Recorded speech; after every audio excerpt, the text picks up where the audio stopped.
Hey, hey, hey, Assalamu Alaikum. What's up, everybody? It's your girl, Coach Naima, guiding you through mindset, faith, and strategy you need to build a life and the business that you're proud of. Welcome to Unveiled, Real Women, Real Talk, where faith meets fire and business is bossed up. Here, we dismantle mental and emotional barriers, manage those sneaky saboteurs, and we create powerful business strategies that elevate every part of your life. All right. Are you all ready? Mwah! Let's rise. All right. So let me ask you all a question because you know I'm always asking questions. So let's talk about something super, super honest right now. The question that I have for you is, are you productive or are you busy? Again, let me ask that question again. Are you productive or are you busy? And for many of you, you know what the answer is. But being productive is not the same as being busy, right? And if you're real with yourself, a lot of us have mastered being busy, right? But we have not mastered being productive, which is also being elevated, right? All right, so let's talk a little bit now about the busy trap because busy is I have a whole bunch of stuff on my schedule and none of it is really leading to MGAs, money generating activities, right? And it's also not leading to your business growing and or scaling. It's like all of this stuff. And then what I hear women often say is, oh, I have to do this for my children and this for my husband, and I don't have time and all this other stuff. You have time to do whatever you want to. And again, remember what I said in the last episode. Your life is a SOP. So when you start talking about you don't have time, you absolutely do. And it is up to you to master your time and to ensure that whatever is on that calendar and that schedule elevates you to the next level. All right. So let's continue to go on. Let's talk about the busy trap really quickly. What does busy look like? Busy again looks like always working, always thinking about your next move, starting multiple things at once, but not finishing things, which, of course, as we talked about last episode, is the restlessness in you, and feeling exhausted, but not fulfilled. And let me tell you, if I hear this word exhaustion one more time from women, it's like you're making yourself exhausted. Not all these people and all these things, it's you. And here's the dangerous part. Busy can look like progress, but it doesn't. Okay? It doesn't. But deep down, you feel stuck. Oh my gosh, that feeling of feeling stuck. People have literally been feeling stuck for 5, 10, 15 years. They keep using the questions or saying statements like, I don't know what I want to do next. I mean, I'm feeling like I want to do such and such and such. Well, then do it, okay?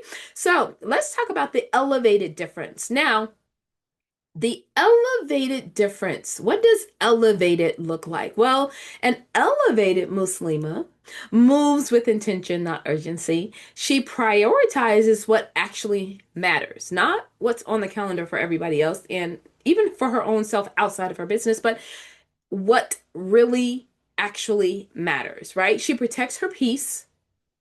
Let me say that again. She protects her peace. Okay. She protects her peace and her productivity. And if she is not protecting her productivity, there is an issue. And what I hear women always saying is like when I am maybe pointing out something to them or they're sharing something with me and I'm sharing with them a response back, they always want to jump back with a defense. Oh, well, sis, it's this, is sis. I'm only reflecting back what you said to me, right? And now you're jumping on me and getting defensive because I'm showing you how your productivity might not be leading you in the right direction. And or when you say that you're peaceful, you're actually not because you're using language and words that are the opposite of peace. Okay. An elevated Muslima also finishes what she starts. And what, I don't know, if of course, you all haven't heard about it, but I've talked about in the coaching, my coaching membership, this term or this example of completion. When you have completed something, completed it, you feel at peace, right? So when you finish what you start, like say for instance, you're having a conversation, and sometimes that conversation needs to end, not because you want to shut it down, but because it's no longer producing the results and or it's no longer serving you, right? Because having some conversations may not even serve you, and you just kind of like, you know what? I appreciate this conversation. I appreciate your perspective. And at this time, I'm going to withdraw myself from this conversation or whatever you want to do. That's a conversation. If you started a campaign for yourself and it's day 15 and you did a 30-day challenge with groups or whatever, and guess what? Yourself is struggling, go ahead and finish that 30-day challenge and then talk about your own personal journey with that 30-day challenge that you created for yourself and or your audience, right? And then the last thing, but of course one of the most important things, is that you, an elevated Muslimah woman, she trusts Allah's timing instead of forcing outcomes. There's so many women do this. They try to force an outcome, or they say things like, "Oh, I got this from Allah. Allah sent me a sign." No, he did not. Because if he sent you a sign, the action behind what he sent you would be full of intention, full of clarity, and it would not be mean and spiteful to other people. All right. So let's talk about that again. Allah's timing. So when you force an outcome and you want people to see it a specific way or whatever is going on, it's not by Allah's doing or by Allah sending you this specific thing. If there are things in it that are not kind and or in alignment with Allah's message and in alignment with how Allah wants to see us being elevated. All right. So, an elevated Muslima, she's not doing the most. She's not. The most, doing the most is not the best. She's doing what matters most. Okay. She's doing what matters most. And that is the distinction between what an elevated Muslim is and isn't. All right. So now, as we are moving right on along, you all know I love to talk about saboteurs. So let's talk about the saboteur connection here. All right. Because we're going to go a little bit deeper, because why do we stay busy? That's the question. Why do we stay busy? Well, it's not random. Let me tell you that. You stay busy because you feel safe. Women feel safe when they're doing a lot of things. And you feel safe when you're doing a lot of things because it's filling up the space that you normally would have to either evaluate, to rest, relax, do nothing. And that feels uncomfortable for some women. They've gotten so used to being busy that rest feels uncomfortable. Oof. Ooh, that hurt my heart. Rest feels uncomfortable. Well, stop doing that. Like, let's go into why we don't need to be staying so busy, right? Your saboteurs are constantly saying to you, if I slow down, I'm feeling behind. If I'm not doing something, then I'm being lazy. And that language is not true. Or I have to prove myself to other people and my family and my friends. I have to prove them that I can do it. I can do this on my own. All of these things that are not true, right? So that's not ambition, sis. It's not ambition. It is all about you trying to prove yourself to other people when really you need to be looking at yourself in the mirror. And she is beautiful.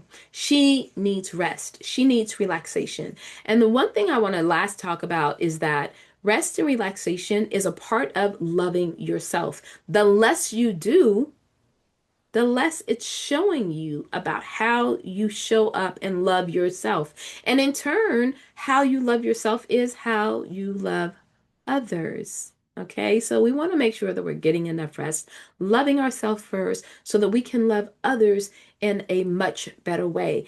All right, and because when you have your saboteurs, hawking down on you, basically it's kind of like fear in disguise, right? And we don't want to deal with fear because we're elevated Muslims that rely and lean into tawakkul, okay?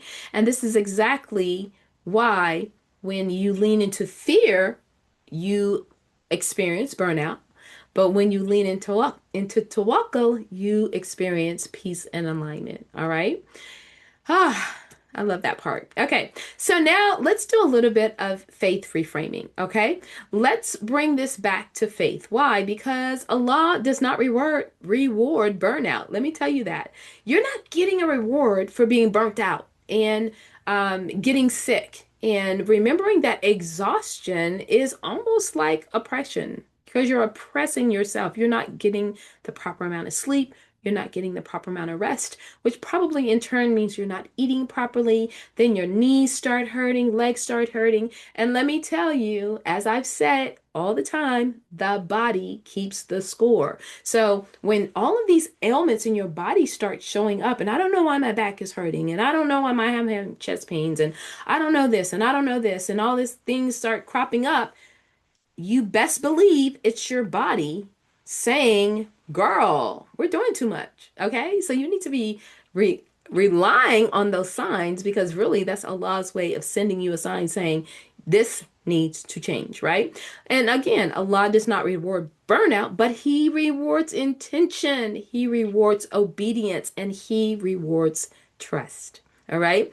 So you're never meant to hustle yourself into exhaustion. That's just not what we do. And we don't hustle anyway. Elevated Muslimas, we don't hustle. All right. You were meant to move with barakah.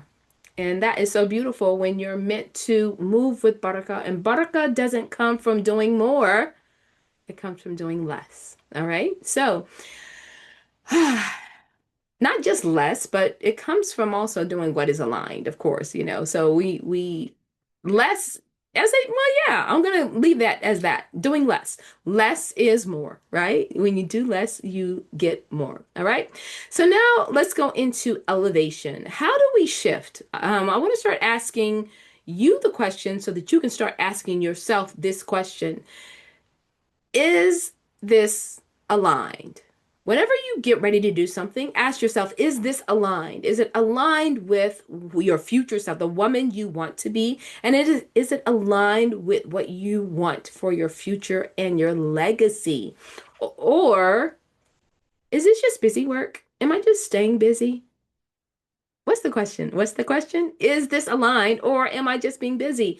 The answer already speaks to you. As soon as you ask yourself that question, the answer comes up just like this. And what we do, what we've learned to do, is suppress the answer.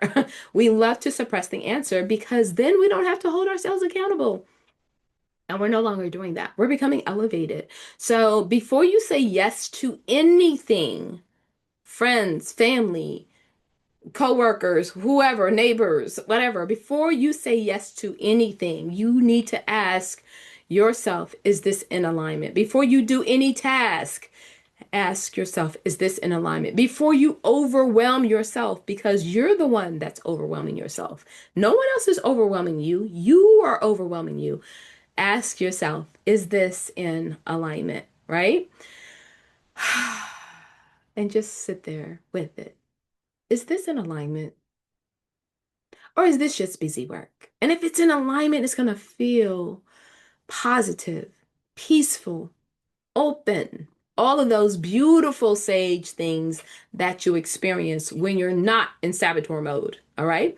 So, what is the emotional connection between the elevated Muslima? So for the women who are experiencing things, who are tired, if you are tired, if you're tired of doing everything, we're just gonna pause. Are you tired of doing everything? Are you tired of still feeling behind? Mm-hmm. Yep, yep. Are you tired of the relationship being what it is? Family, friend, whatever, children, husband, whatever. Are you tired of that? Are you tired of questioning, are you enough? Mm. Are you tired? Just every time you sit down and you have a 30-second break, do you feel that exhaustion just creeping up over you and you about to fall asleep? Well, guess what? You don't have to do that anymore. You don't need to do it anymore. You need to move differently. And again, the elevated Muslima, we're moving you from a state of who you are now into this elevated Muslima. And you don't have to do all of those things anymore. None of those things anymore. And you need to tell yourself, hey, is this in alignment? Because when it's in alignment, that feeling of being tired begins to dissipate. Okay. It begins to dissipate. And we want all of those things to begin to dissipate. And then we don't want to keep shifting back into our old self that says, no, I have to do it. No, it's not. I'm going to feel uncomfortable. I'm going to feel guilty. The pleaser, all of these different saboteurs that start coming up, right? Stop it. Just stop it. The older we get, the wiser we get. But then some of us, we're still struggling with the saboteurs, right? Because you think that you're so enlightened and so healed and all of these different things. And you can just kind of tell that how you make decisions and how you move, you're still plagued with some things. And we want to remove that from our mindset. All right. Okay. So I think that's it for today. Yeah, that's it for today. So let's think about what we're going into in the next episode. So, in the next episode, we're going to talk about the real foundation of elevation, and that is your faith. Okay, the real foundation of elevation is your faith. It's not surface level faith.